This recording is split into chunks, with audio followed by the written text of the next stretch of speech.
Hello, everybody. Adrian Plass here again. Yes, and Bridget again. And what number is this? It's number 21. 21. And 21 weeks. Since we thought we were getting close to the shore. And each week we hope to be able to say or reflect the fact that things have changed radically, but they haven't. No. We still feel as though we're following people who speak strange Polish dialects recorded backwards in a storm. And wonder what on earth they're talking about. Yeah. However, I wouldn't want to be them. No. Anyway, so what was nice was that this week we've had quite a response to one thing that happened in our last recording. Now, I'd like to think it was the more profound thoughts, but actually, Adrian, it was your song about a langoustine. And if anybody wanted to, I'm sure they could find last week's and listen to it if they missed it. They could indeed, it was the yes. Star Look it up. Of the show. Well, I don't know about that. Well, I mean, one or two of the things I don't take too seriously. A friend of ours who lives in Sweden said that it warmed his heart to hear you sing, Adrian. Right. But he also said that your performance has not turned him off prawns, because the song was all about langoustines and prawns, wasn't it? I think God was in that. And somebody else, Yes. somebody else said that the song was wonderful. But she also said I think that was a bit kind, less than honest, perhaps. I don't know. Yeah. She said she had a great Aunt Jane. Now, that will only mean something to you if you remember the last line of that song. Yeah. But a great Aunt Jane when she was little, and the thought of eating her was interesting because she was quite large and had a lot of hair. And Honesty. someone else, and again, not sure whether this is totally honest, said, when his eyes were closed, Adrian, you Yes. sounded just like Dylan. And when his ears were blocked. Well, that's very nice, but I think that's even less honest and much kinder. And actually, I have got another little Dylan extract, which I would like to offer people. It goes like this. Come, chemists and drugstores throughout the mall. Those throat sweets you sold me, they're no good at all. My temperature's risen as high as Nepal. A severe influenza is lurking, and I sound like a shovel being scraped down a wall. For the strepsils, they are not working. Well, that was Dylan. Absolutely. That might be 13. my last offering of I think it might be. Bob Dylan songs. You know what, though? The other thing that we did have quite a lot of response about was the fact that there was a prayer at the end. And, there are a few people who really appreciated it. I think because it didn't offer answers or tell God what to do. And somebody said that living with physical disability is so challenging and so exhausting. And somebody else, and I hope she won't mind if I read just a little bit of what she said, because it relates so much, I think. I keep meeting people who are feeling pretty despairing and pretty confused. And she said this: feeling deserted, still not healed after trying various methods like reading the right books, listening to the right preachers, counselling, prayer, learning to handle loneliness and being thankful for every nice gesture of people towards me. And then she talks about the fact that suddenly things seem to be better, and she starts thanking God for everything, absolutely everything. And then her wrong thinking kicks in again. And she says, with every new beginning, it's getting harder to get me to trust unhesitatingly in God's promises. And she said, to know that someone understands and I'm not the only one trying to hang on means so much to me, and it didn't remind me that we don't need to be triumphant at the moment. We don't. We did say, I think in that prayer, part of the prayer that you said was about being thankful for what God does do. Oh, and yeah, of when course it happens we are. for people.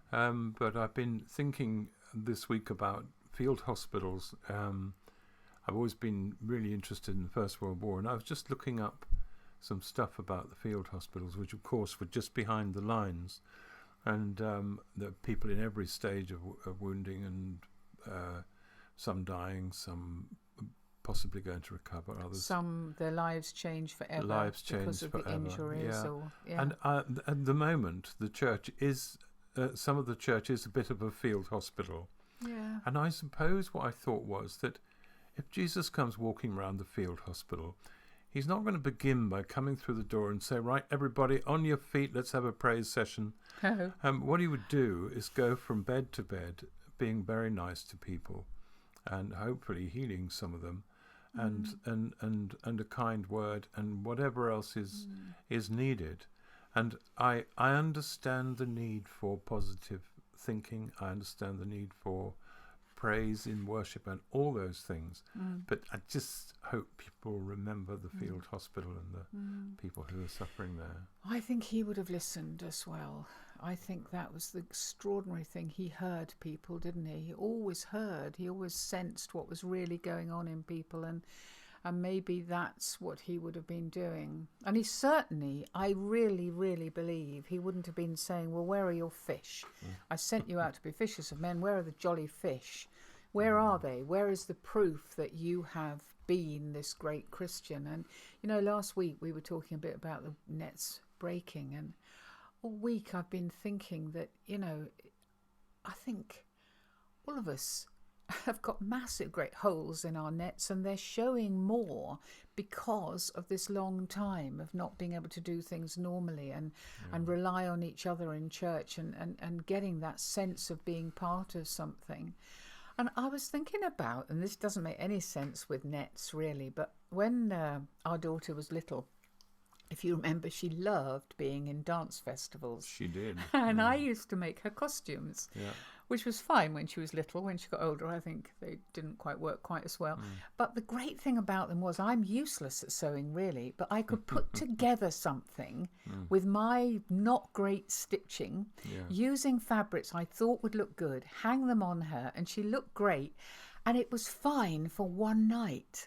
But it wasn't going to last. It wasn't like mending nets and making them strong. It was just a little superficial thing, really, that kind of would do for one night. That's right. And it reminded me a bit of a little bit in the Last Sacred Diary, where there's a couple called the Ebsons. Oh, yeah. Who come to the festival and clearly are falling out a lot of the time, and then suddenly are all right, and then suddenly they're not.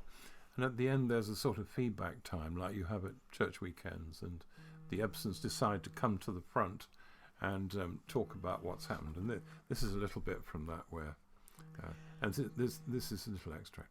Lorna and William Ebson also offered a major contribution to the weekend feedback.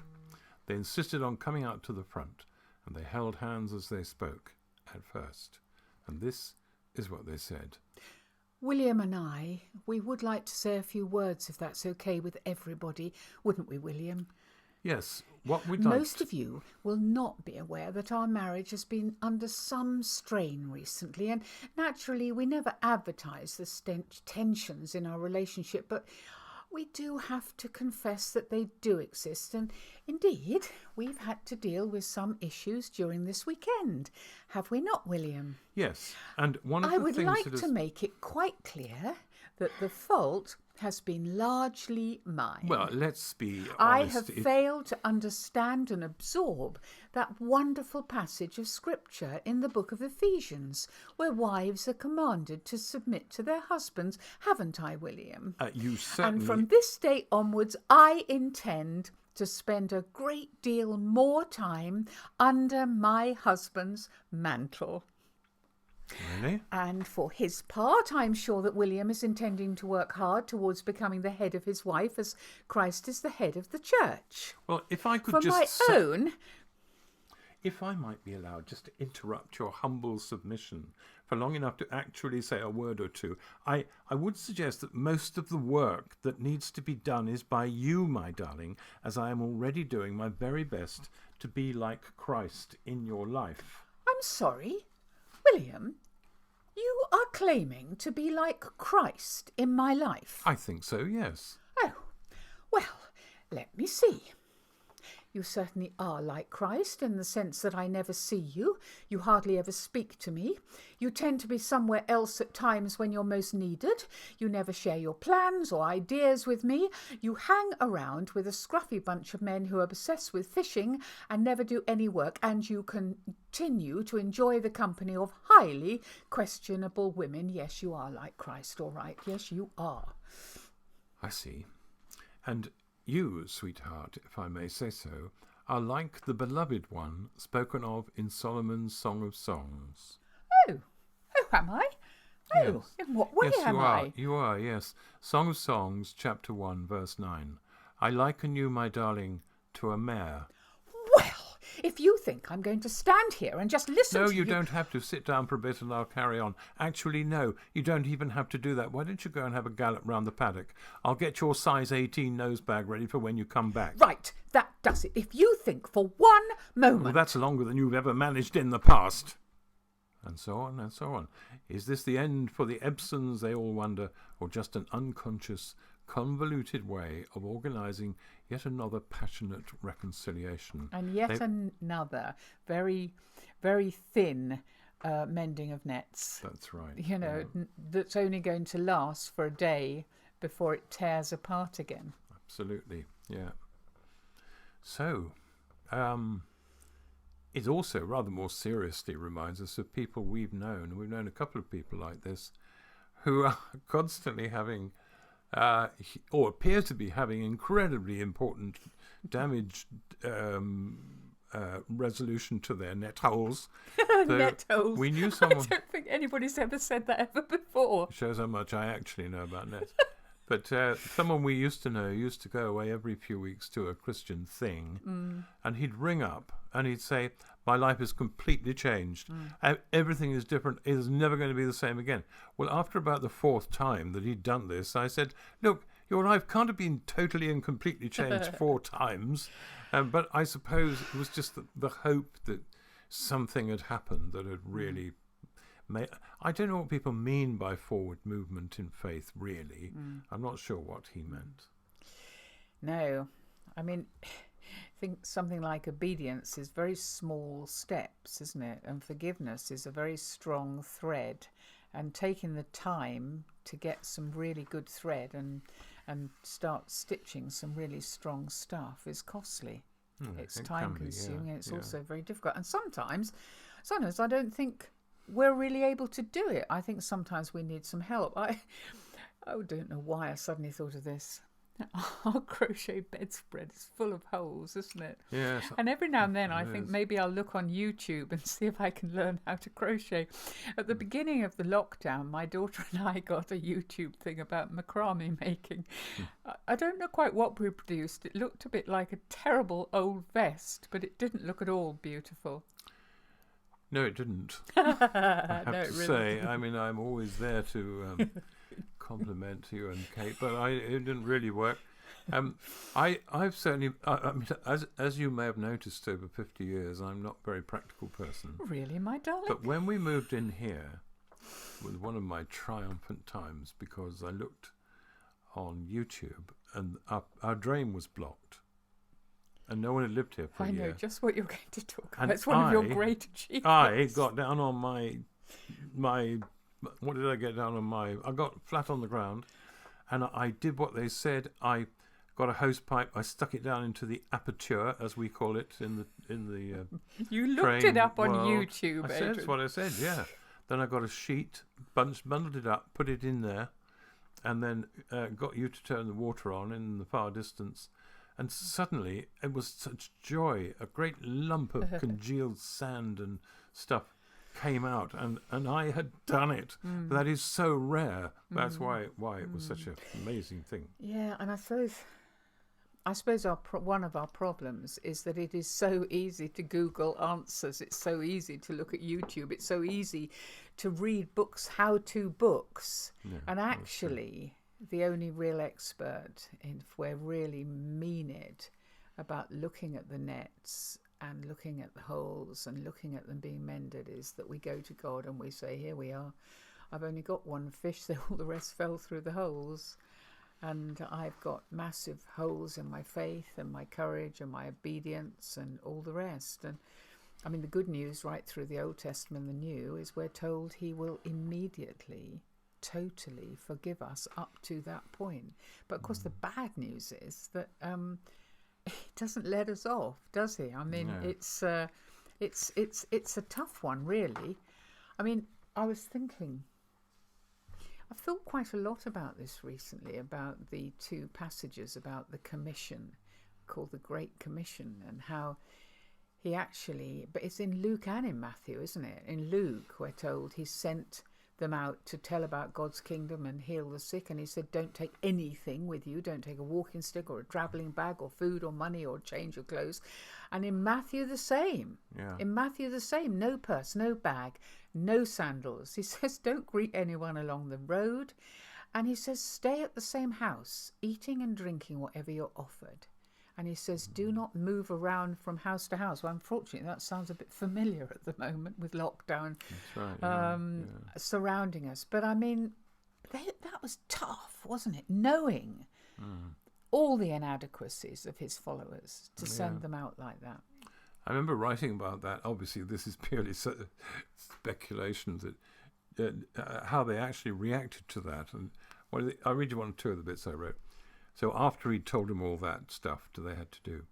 And behold, one of the 70 raiseth his hand and inquireth, when thou sayest sandals, Lord, do we take that to be an generic term, which denoteth all forms of footwear, or focuseth thou on sandals in particular? I asketh only, because I possesseth an exceeding fine pair of walking boots, ideal for those who hiketh around, as thou art indeed commanding us to do.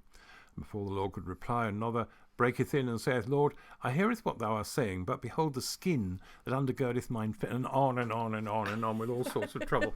And I imagine he might have got just a little bit annoyed. Even Jesus must have got annoyed sometimes, mustn't he? And I imagine that eventually, after he put up with this for quite a long time, let me see if I can find the place where he really gets slightly annoyed. Yes, here. He says this. Then the Lord shouteth for silence, and saying, Look, I don't think we've quite grasped the theory behind this trip, have we?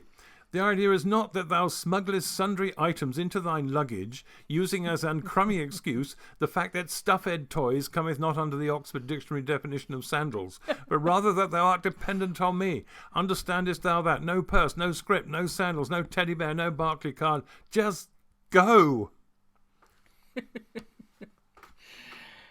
Yeah, I don't know. There's a lot of truth in that, really, Adrian. I mean, we have to go out without relying on all the things we always do rely on. I think we might look at that again, really. But what struck me this time, thinking about it, I've always thought, and I think it's true, that he wanted them to be totally dependent on God, and that's why they had to be so vulnerable. This time, and I think it is because of the situation we're all in, I'm thinking about how they arrived empty-handed. I mean, a scrip, I think, is a bag. I thought it was something else, but it's a bag. No sandals, so sore, dirty feet, needing their feet to be washed. Why else would he say no sandals? No staff to defend yourself against attack. No food. It's quite a stunning thought, isn't it? It is. Yeah. And I no think... money? No nothing? Yeah. And we've kind of moved out of that, haven't we? Certainly in the West, I think. And it leads us to one of the great, great paradoxes of what we call Christian living, if that's what it is, which is that we go out with nothing except the power to change lives radically. Which is not our power. Which is not our power. If we arm ourselves with ways to do it, we're likely to lose it. We're likely to lose or not the power not to actually be active. Yeah. I would even say that there are times when it feels like a sort of failure for yourself because you don't do much really. Yeah. Because you do what you've been asked to do, and the result can be anything. It can be nothing, or it can be anything. And that paradox. This may be a very good time to study the effects of that on day-to-day living. And I think You know, it's such a small thing within it that Jesus said, eat whatever is put before you. I was thinking about that. Why on earth did he say that? And then I was thinking about the situation at the moment. We've got our little bubbles. Some people wish they got a slightly bigger bubble. But, you know, often they're people who are friends, they're people who are family. They're not necessarily people who are in our church or people who have our faith. And you're asked to eat whatever. You're asked to enter their lives. Yeah, to go into their world. To go into their world, to receive from them, to let your feet be washed by them if you've got no sandals. It doesn't matter what you've had in the past up your sleeve to impress them with or hope that that would bring them in. All you've got is going into their world and being in their world. And trusting that the power, if there is some, and the change that might happen won't really be anything to do with you. You are literally going in. I think we've got the ranks wrong. I don't know how to put it simply. I think we've said this before, but if in the we talk about the Christian army sometimes, if you want to be a general, hard luck. If you want to be any kind of important officer, forget it. What we are, what each of us will be, is a quartermaster. We have access to what is needed and we distribute it to people. And we have no say over what is given to us to give to them. And that is as challenging as it was for the disciples having no money, no sandals, no scrip, and all those other things. And I still have a way to go with accepting that, I think.